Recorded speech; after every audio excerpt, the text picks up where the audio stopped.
இவரோட தலைவர் விசிகாவோட தலைவர் திருமாவளவன் ஐயாவை நான் நேர்லயே போயிட்டு, ஐயா நாங்கள் இது மாதிரி தொழில் பண்ணிட்டு இருக்கிறோம். இந்த தொழில் பண்றப்ப எங்க தொகுதியில இது மாதிரி உங்க கட்சியை சேர்ந்த எம்எல்ஏ எங்களுக்கு இந்த மாதிரி பல்வேறு விதத்துல எங்களுக்கு தொல்லை கொடுத்துட்டே இருக்கிறாரு.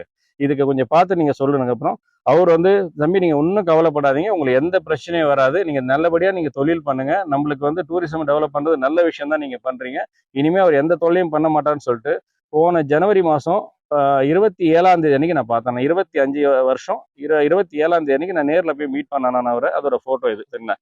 இவர் ரொம்ப ரொம்ப இவங்க மதிப்பு வச்சிருக்கோம் நாங்க. இவர் நல்லபடியா நீங்க பண்ணுங்க தம்பி, இனிமே வந்து பாலாஜியால தொல்லை வராதுன்னு சொன்னார். அதுக்கப்புறம் நாங்க முதல்ல இருந்து எல்லா பர்மிஷன் எல்லா டீட்டெயில்ஸ் வாங்கிட்டு அதுக்கப்புறம் நாங்க முறைப்படி இது எல்லாத்தையுமே மறுபடியும் ஆரம்பிச்சோம். இப்பயும் இந்த வருஷம் தொல்லை பண்றாரு.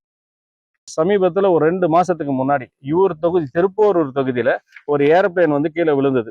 இங்க திருப்போரூர் கோயில் பக்கத்துல. இது எல்லாமே நியூஸ் பேப்பர்ல வந்திருக்கும். இதுக்கு வந்து இவர் எம்எல்ஏ போய் யாராவது கேட்டாங்களா?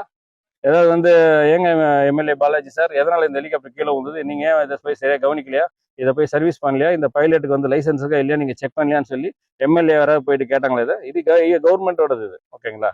அப்ப எந்த அர்த்தத்துல இப்ப நான் எங்களை மட்டும் இவ்வளவு குறி வச்சு ஏன் இப்படி கேட்கிறாரு அவரு? இத்தனைக்கு நான் வந்து இந்த தொகுதி தான் நான் என்னோட வாக்காளர் அடையாள அட்டை. நான் திருப்பூர் தொகுதியில் தான் நான் ஓட்டு போறேன். இதோட வாக்காளர். இந்த தொகுதியில இருக்க என்னையே இவ்வளவு பாடுபடுத்துறாருன்னா இப்ப இங்க எப்படி தொழில் பண்ண வருவாங்க?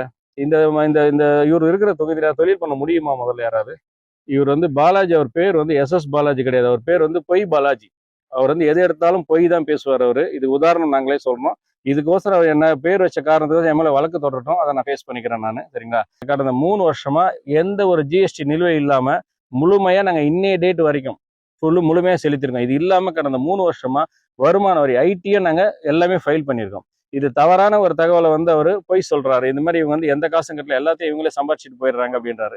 இது எப்படி ஒரு சட்டமன்ற உறுப்பினர் எப்படி சொல்றாருன்றதே எனக்கு ரொம்ப ஒரு கேள்வியா. அவ்வளவு புரிதல் இல்லாம இருக்கிற எப்படி சட்டமன்ற உறுப்பினர் இருக்கிறாருன்ற காரணத்தால் தான் சபாநாயகரை வந்து நாங்க எங்க கம்பெனி சார்பா நேர்ல போயிட்டு இவரை தகுதி நீக்கம் பண்ணணும், இந்த மாதிரி ஏன் இப்படி பண்றாரு, பணம் கேட்டு எங்களை தொல்லை பண்றதுக்கு இந்த சாக்கு வந்து கவர்மெண்ட்டை பயன்படுத்துறாரு, ஒரு அரசாங்கத்தை பயன்படுத்துறாரு, பதவியை துஷ்பிரயோகம் பண்றாருன்ட்டு சபாநாயகர் பதவி நீக்கம் பண்ணணும் இவருன்ட்டு நாங்கள் லெட்டர் கொடுத்துருக்கோம்.